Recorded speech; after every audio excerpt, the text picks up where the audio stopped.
শাশুড়ি আম্মাজানের একটা পছন্দের রেসিপি শেয়ার করব, তার কাছ থেকেই শেখা এটা এবং তার খুব পছন্দের। প্রতি বছরই এই সিজনালি ফল দিয়ে তার খেতেই হবে। তো আমিও এখন খাওয়া শিখেছি এবং রান্না করাও শিখেছি, আর সেটাই আজকে আপনাদের সাথে শেয়ার করব। তো কী অবস্থা সবার? সবাই নিশ্চয়ই ভালো আছেন সব পরিবারে। তো আসসালামু আলাইকুম। আর এই যে ভিডিওটা শুরু করে দিলাম আজকের মতো। কি হবে জানেন? আমড়া দিয়ে মোরব্বা বানাবো। এখানে হলো আমড়া, আমার গাছই হয়েছে মাশাল্লাহ, আলহামদুলিল্লাহ অনেক আমড়া হয়েছে। তো গাছ থেকে তাজা তাজা আমরা পেয়ারা ছিঁড়ে টিড়ে খাই, ভালোই লাগে। তো প্রথমেই এই যে আমড়াগুলো কেটে একটু গরম পানিতে ভাপিয়ে নিচ্ছি, মানে পুরো সেদ্ধ না, মানে হালকা একটু ফুটার পরই এটা একটু ভাপিয়ে নেওয়ার পর এরকম ছেঁকে নেব। আর এরকম যেরকম আমরা খাই সেই রকমই এরকম ফালি ফালি করে কেটে নেবেন, একদম কুচি কুচি করে না, এরকম ফালি ফালি করে কাটলে ভালো হয়, তাহলে খেতে আবার একটু ভালো লাগে। আর এই যে নারকেল বাটা, তো আজকে আর শিলপাটায় বাটলাম না, এই ব্লেন্ডারেই করে নিলাম।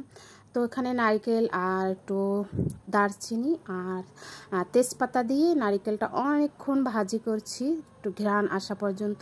ওই দেখেছেন আমারটা লেগে লেগে যাচ্ছিল অলরেডি, তখন আর কি ভাজাটা কমপ্লিট হয়েছে। তো ওখানে একটু হালকা তেল দিয়ে নেবেন, অল্পই, বেশি না, কেন নারকেল থেকেও আবার তেল বের হইবে, কিন্তু নারকেলটা ভাজার জন্য তেল দিতে হবে। আর এই যে ফুটে ওঠার পর চিনি দিয়ে দেবেন আপনাদের স্বাদ মতো, লবণ চিনি। তো লবণ সামান্য দিলেই হয়, মিষ্টি জিনিস একটু লবণ দিলে ভালো লাগে। আর এটা যেহেতু একটু টক টক, তো এটা ভালো লাগে সেদ্ধ করার জন্য, আর টকটা মোটেই থাকে না। আর একটু আমরা ছোলাটা একটু বেশি ফালাইবে। তো অনেকক্ষণ এরকম সিদ্ধ করে নিয়ে এই যে শিরাই বলা চলে, আর নারিকেলের দুধও দেওয়া যেতে পারে, কিন্তু দুধ দিলে এটা ছড়া পড়ে যাবে যেহেতু একটু টক। তো নারিকেল বাটাটাই অনেক ভালো হয়, এটাই অনেক মিষ্টি লাগে, খেতে ভালো লাগে, ঘ্রাণ আসে।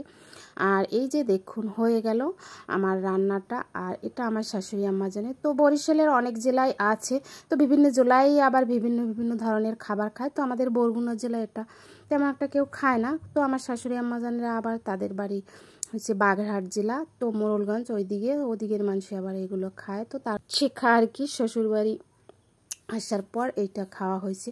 তো ভালোই লাগে, একটু সামান্য টকও লাগে, আবার টক মিষ্টি ভালোই লাগে, বেশ মজাই হয়, নতুন আর কি। তো একবার খাওয়া যেতেই পারে, যেহেতু একদম নতুন। নিশ্চয়ই আপনারা এই রেসিপিটার আগে দেখেন নাই, আমি শিওর না। তো যাই হোক, করে দেখতে পারেন, কেমন হয় সবাই জানাবেন খেয়ে। আমার কাছে তো বেশ ভালোই লাগলো। তো সবশেষে একটা কথাই বলতে চাই, সবাই ভালোবাসা দিয়ে পাশে থাকবেন, লাইক কমেন্ট শেয়ার করে। আর আমি ইউটিউবেও ছাড়ি, তো ইউটিউব দিয়ে যদি কেউ আমার ভিডিওটা দেখে থাকেন একটা সাবস্ক্রাইব করে দিবেন। আজকের মতো এখানেই বিদায় নিচ্ছি, দেখা হয়ে যাবে নতুন কোনো ভিডিওতে। আল্লাহ হাফেজ।